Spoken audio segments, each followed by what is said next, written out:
Curt. We asked for better intro. Yeah.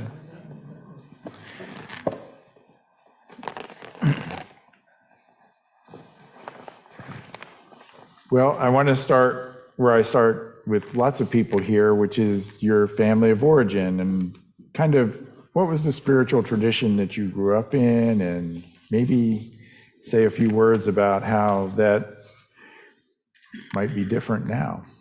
Absolutely. You might want to take your mat. You can take your. Oh, yeah. I always get told that.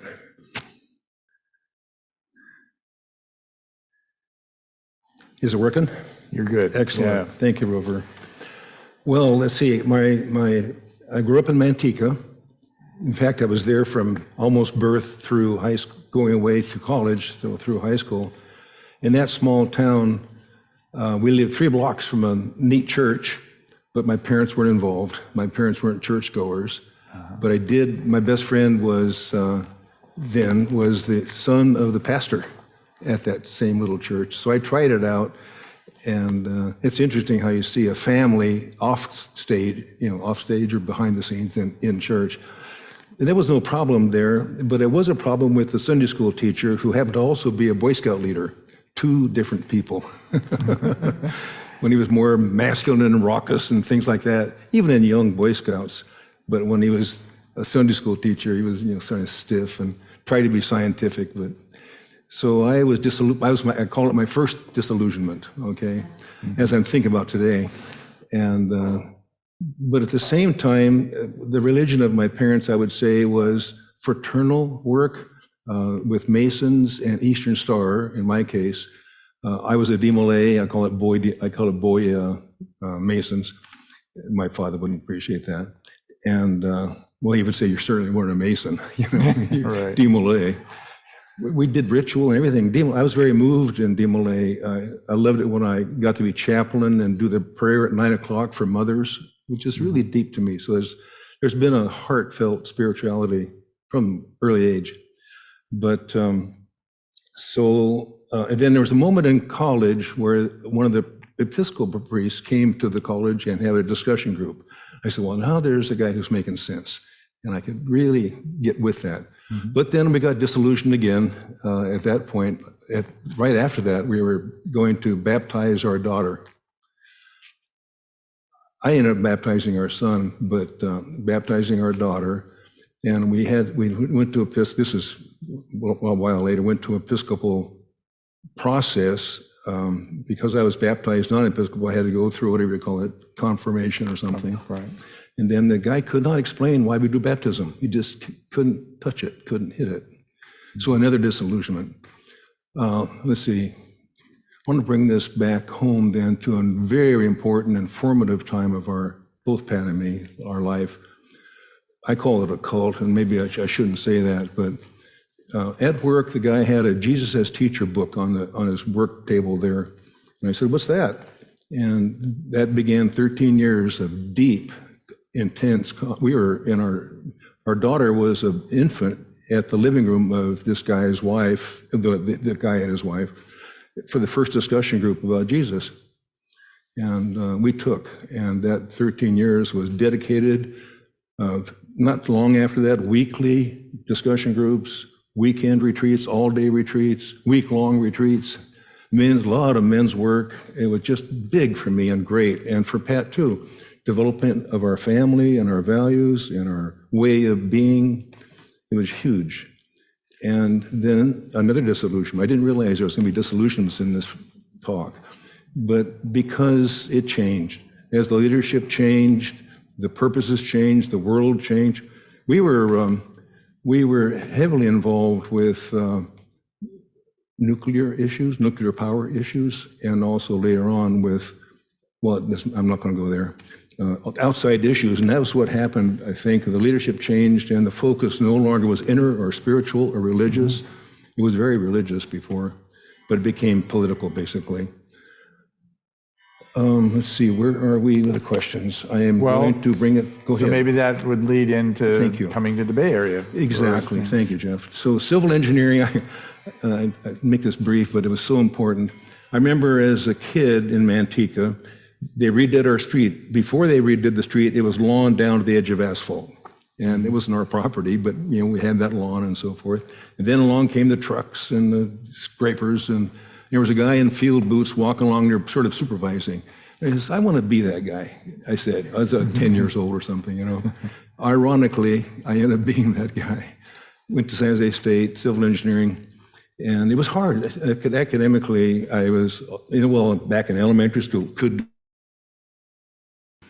but so tough, academic was tough. But at San Jose State, they separate the campus. There's the science and engineering, then there's the liberal arts. I'd walk across 7th Street to go to the liberal arts part of my education and fell in love with psychology, and I remember group dynamics. That changed my life, just how groups work and why and so forth. And so I ended up in civil engineering. You get a math science, major in civil engineering, minor in math and science. Well, I had enough psychology credits to get a minor in psychology too. Yeah. And so that sort of set me apart in life, where I was trying to be more of a whole person, and all through work. And I try to be the same person, back in that Sunday school guy, try to be the same person at work as I was at home and so forth. So Manteca is an interesting town. When Stelly started working at SunPower, she went to the Central Valley a lot, for sales training and different things that she was working there. And the year after I finished seminary, before I was called to a church, I would go with her and she'd drop me off. And one time I got dropped off in Manteca. Okay. And so I spent the day walking around downtown, which was a little tough. A little tired. But anyhow, it was fun being there and knowing and just kind of thinking about that place and thinking about you growing up around there. The Central Valley is so different than the Bay Area. Oh man, it was around 5,000 when I was there, when I was growing up there. When I left to go to college, it was 10,000. Yeah. I don't know what it is now, 40, 50. It may not be much more than that. I don't know. So you're a member of the social justice team. And of course, in the UCC, social justice is sort of one of the hallmarks of our denomination, of the understanding of the call of Jesus to be inclusive and loving and to do justice. And I sort of gave you a little bit of homework saying that maybe we could start with textbook definitions of justice, but I wanted to go deeper. So tell us about how you feel when you participate in that group, and what leads you to have that orientation in your own spirituality. I was going to just mention the textbook part, but I guess they don't need to. No, you can. Yeah, let's start with that. Well, because the textbook part is, and I have my phone in case I can't follow this. There are 4 types of justice: distributive, procedural, retributive,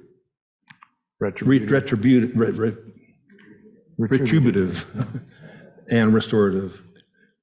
Distributive is who gets what. Procedural is how people are treated.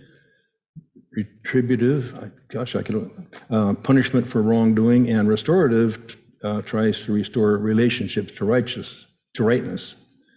And then a flowing sentence, I've just put fairness, the view that everyone deserves equal economic, political, and social rights and opportunity. Equitable society, all physically and psychologically safe and secure. What a dream that is for me. I was talking to Pat last night about my involvement in social justice. And back at our previous church, we left this wonderful organization called Crave Initiative, or Beyond War, or before that, Jesus as Teacher. And then we were adrift because we didn't have that group anymore, because I changed jobs. We went from living in San Jose, working in Menlo Park and Redwood City, to San Leandro, different world over there, 10 years there. But we did find this church, and it was UCC and progressive, and had protests and witnessing, silent witnessing at protests and things like that. Now, why did I get off on that? Was that the church in the airplane hangar? No, it was Broadmoor Church on right downtown on Dutton. Okay. And they've failed since. Yeah. And other churches have. Oh, I did some pulpit supply at a church in San Leandro, but they were in a World War II airplane hangar. Great. And it was very interesting to go in. It's UCC? Yeah, it was a UCC church. Or was that San Lorenzo? Okay, so it's right next to it, but yeah. Never know what you're going to find some days. Oh, yeah. Okay, so we found that church and really enjoyed it, and I was heavily involved in the organization of it, something like Mike Smith here, boom, boom, boom, boom. In fact, I did that kind of thing. Oh, I finally see myself on the screen. That's dangerous. I did a ton of organizational stuff here, but we're getting away from social justice. When I talked to Pat last night about social justice, I feel I've always been social justice, like that. But it has been, I think, more political or movement-oriented, a lot of movement-oriented, nationwide and worldwide stuff and all that. But the actual social justice, she said last night, she had to drag me to it. Back in San Leandro, I don't know, I was surprised about that. And even here, so I realized for social justice, Linda Dre epitomizes what I think of social justice here, just down green and direct and hands-on and really making a difference, and then our fundraisers and things. But when Lindsay introduced the idea of, quote, social justice, unquote, I really took to that, and I don't think Pat drugged me to that one, although I had trouble with the leadership, who's going to lead and what it's going to be like and that kind of stuff. Organizationally, I got involved. But I do remember when we first came, I want to say this about coming to Ladera, how did we find LCC? Mm-hmm. Back when we left that group, left that church in San Leandro, we came here, because I changed jobs again now to work in River City. Mm-hmm. And they said, you'll never find a church like us, over here. And so we actually looked for, it had to have a good choir. So the first 3 we looked at didn't have a good choir. And then we drove all the way 10 miles to Ladera and never left. I mean, it was just magical at that point. And they were having trouble with a newly installed pastor at that time. And so we got very involved with that problem and going on to many, many other issues. It was in 89. I'm going to stay with LCC just for a minute and go back to social justice. I was totally amazed with us here as having spiritual retreats once a year, Asilomar, a big deal once a year, and then other stuff, a lot of stuff going on. It was a little more social, literally social than my liking, but fine people and everything. And Noble Hancock, who was in charge of those 2 retreats, spiritual and Asilomar, it's your turn, Curt, to get in charge of that thing. So he gave me his binder and all that stuff. And I figured it out a couple of nights ago. I really was a producer. I was never the front person because the Constitution said the moderator shall organize the Asilomar retreat. Mm-hmm. And so I was always waiting for who the new moderator would be, that I'd build Asilomar for them, whatever. They'd always have a part. Remember the several moderators who had to do their little keynote speech and so forth. So that was a thrilling time for me to be so involved, and I just loved the organization part of it. Now, getting back to social justice here, Lindsay, I think it was 2017 when she decided we should ask us to see if we can get going, and we made a team. And I was here at the end, I was more involved with keeping notes and making sure things sort of were organized and articulated. And she was great with protests and banners and work. And then we became deeper and deeper and very much more effective in raising money for causes and so forth. We did about that. Along the way, it seemed like a different world. The Metzgers were here to paint that, and we had quite a difficulty with being social, more like social workers for them than social justice, but but the social justice part was difficult because it involved Eastern Europe and so forth. But I just want to say at that point, I saw we were going to have some trouble pulling this thing off But Bill Verplank was very involved with the artist and his son and so forth. And I said, Dolly, could you join us in the fireside room? We're going to have kind of a discussion with, with the Metzer issue. And Lena Clever had met somebody on our cruise where we're going to hook up with them directly. She moves in high places, and so this person was in a high place and could do stuff. And sure enough, Dolly helped out, and she's been extremely involved with social justice team ever since. And I just want to give kudos to her. But my personal part of social justice is down in my heart. I guess I need to go back to 3 examples of, well, the whole issue of revenge versus forgiveness. For restoration. Restoration, that's one of the, that's something we did back in Creative Initiative was a musical, deep musical, and their king is, he wants justice and he wants revenge and he's just pounding the thing and he's acting this part. And boy, I was heavily involved with that productions, with actually being an actor and stuff, sort of actor. And it was, when you get that music and you get the guy pounding and all the rehearsals you've been through, it really hit me so hard. It changed my life. It not so much changed it, but it reinforced my life that we shall not do revenge. Violence doesn't work, love, only love. One of the leader of that creative initiative would sort of smile and say, love your enemy, it'll drive them nuts. That's not quite how it's supposed to be. Yeah. So I got heavily involved, and that's one passionate poem about revenge. But the other 2, and I conflated these 2. And that's where I brought my phone. I don't need my phone. Sorry, Rover. The 2 mass shootings at churches that really gripped me, and I messed them up. The one in Lancaster, Pennsylvania, at an Amish small one-room schoolhouse. The guy came in and shot 10 children. Killed 2 immediately, and the other 2 died later. And the restorative part of that was, well, the same day it happened, sort of a grandfather of one of the children who were shot made a statement to the community that we should forgive the perpetrator. And he committed suicide, so he was gone, and the parents. And so the church went and visited the parents of the guy.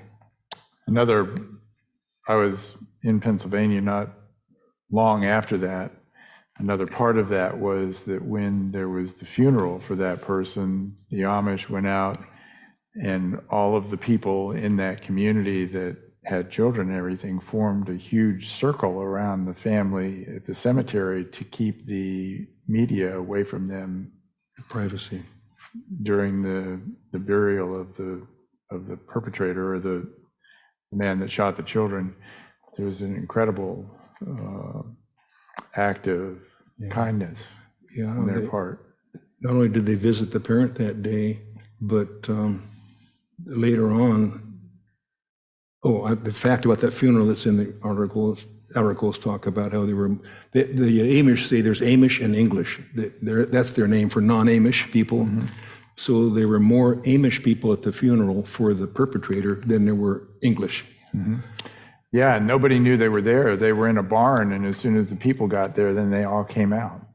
And then just to close it, the mother of one of the daughters,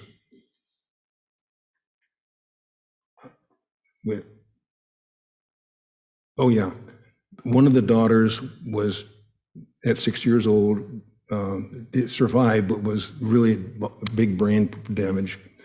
The mother of the perpetrator visited her weekly to help her, to take care of her. The conflation is with the nuns in Maine, who also had a terrible, terrible incident. And there again, forgiveness included on Holy Thursday, this nuns washing the feet of the perpetrator. Mm-hmm. No, of the parents of the perpetrator. He was mentally ill, but so this forgiveness part is big for me. Yeah. That's the restoration, and then there's the Hebrew word tikkun, which is repair. which is we sometimes in the New Testament side of theology forget that these ideas existed in Judaism and in the Old Testament or the Hebrew Bible. And what we have in our tradition is an emphasis of that, or a return to that, which is important to me as well. So I appreciate that idea of the restorative justice. So what are the things, you've got a new life now in Half Moon Bay, you and Pat, and what's that like coming over the hill and visiting us, and what part of that is inspiring to you guys, and how's it feel? I know I'm probably taking too long here talking. I'll make this in brief, and we can close. I've said many times, either through Zoom or in person, how much we're amazed of how great it is there. The weather. I was telling somebody this morning that you can hear the surf. We're 1 mile from the ocean, and when it storms, the surf's up and loud, and it's quiet. You can. I remember getting a hotel or motel next to the surf. That was a mistake. All night long. But a mile away, it's just right. Last night it was mixed up with the wind sound, so we weren't quite sure which for some of the noise. So we're so happy there and tickled. We had to find a single level house, as most of you know, and we did it. And we were going to have it in a hub of one of 4 places. Half Moon Bay was our choice. 3 years later, we found it. And so we're just tickled. And then the greatest thing I thought that we wouldn't be having family stuff there anymore. Our son, either in Burlingame or now in our house in Redwood City, they would be now the center for home, you know. Well, we're the home. We've had both Thanksgiving dinner, their full-on Thanksgiving dinner at our new place. We have hardwood floors everywhere, so we just slid the dining table out into the living room, you know. And for Christmas Day, we added another relative, 4, 2 adults and kids, 4 to our 8. So there was 12 of us in the living room card table place.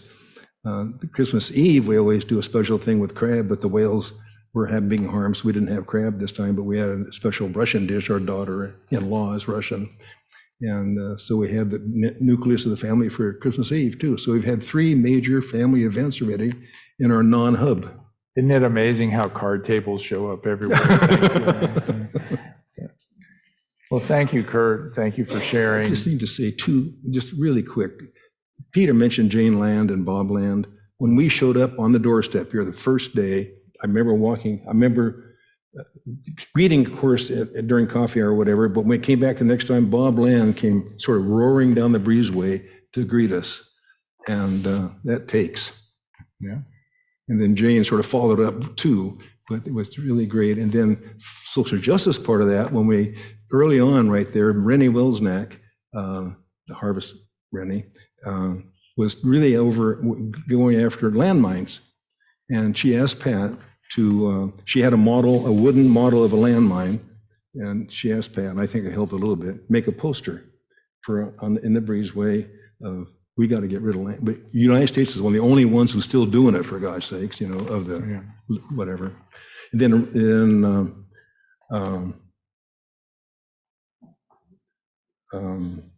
Gladys finally got it. Gladys Newell. Mm-hmm. From the first day we've came, and I think for years probably, handing out leaflets at the whatever protest or liberal thing, whatever progressive thing we were doing in the justice area. It was Gladys there, little hunched over lady doing her thing. It was so powerful. That's a lot of saints in the church, huh? Yeah. What? A lot of saints in the church. Yeah. Thank you, Curt. Including you. Oh, thanks. And thank you for sharing, and thank you for being such an important part of this community.